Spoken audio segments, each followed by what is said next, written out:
और मैं उन्हें डसने के लिए जा रहा हूँ, तो ऐसा करो दोनों हाथ हमारे तुम्हारे यही हो जाए। एक वृक्ष था, उसमें उस तक्षक ने फुसकार मारी और वृक्ष जल करके राख हो गया। और धनवंत ने नजर घुमाई तो वृक्ष हरा भरा हुआ। और जब हरा भरा हुए तो विष्णुवा तो ये गिरना कर देंगे, लोगों को शिवपुत्र सृष्टि का श्राप आगे बढ़ा। रास्ते में एक सोटा बन गया, और जब सोटा बन गया है मेरे भैया वो धनवंतर 14 चेलों के साथ में इसी रास्ते से गुजर रहे हैं। छोटा समझ करके उन्होंने उठा लिया, उन्हें जैसे ही मुखा पे कंधा पे रखा, उन्हें छोटा से सर्प बन करके और गुरुजी को पीठ में डसा। जब गुरुजी को पीठ में डसा बच्चों ने 1400 चेलों से कहा, चेलाओ मेरी लाश को दफना दो, और 1400 चेला मेरे ऊपर ढाक बजा। आज गुरु की लाश को दफना दिया, चेला ढाक बजा रहे हैं। जब ढाक बजा रहे हैं तब चक्कर फिर आ गया, जवाब दिया क्या कर रहे हैं? गुरु जी के ऊपर ढाक बजा रहे हैं। अरे क्या पागल हो गए? जिस गुरु ने तुम्हें शिक्षा दी उसी गुरु के ऊपर ढाक बजा रहे हो। ऐसा करो, नहीं निकालो उस लाश को, निकलवाया। जवाब दिया, गुरुदेव कहने लगे तुमने मुझे क्यों निकाल लिया? अगर तुमने निकाल लिया है तो मेरी इस पार्थिव शरीर को काट करके और हड्डियों में रौंद करके 1400 चेला मिल करके खा लो। जितनी विद्या मुझ में है उतनी विद्या तो 1400 चेलों को प्राप्त हो जाए। आज गुरु जी को काटो, काट के हड्डियों में रौंदने लगे तो चक्कुने फिर पहुंच गया। क्या कर रहे हो? गुरु जी के मांस को रौंद करके खा रहे हैं।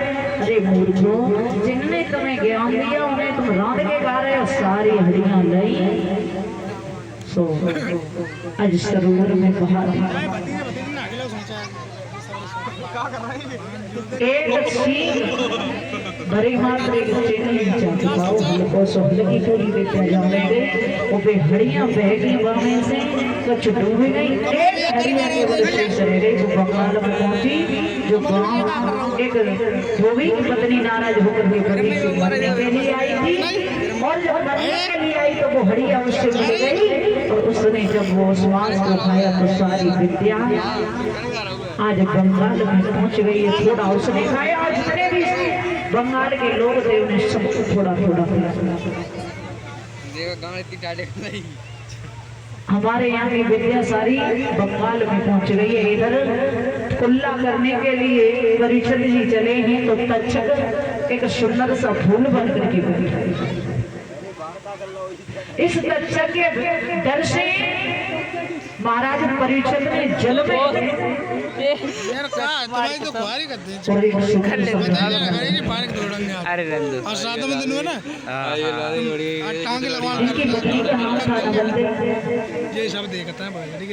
सुंदर सा पुष्प बैठ गया है। परीक्षित ने आज उठाया और अपनी जेब में रख लिया। और जब सेठ लक्ष्मी अपनी पत्नी के साथ में सो गए तो उन्हें उस फूल से क्या कह रहे हैं संतोष के चले जाओ और हाथ में धो करके 5 कदम यानी पीछे चाय और मेरे भैया तूने उस फूल से तक्षक नाग बन करके परीक्षण को डस लेते हैं। इधर सुबह हुआ नवल देने देखा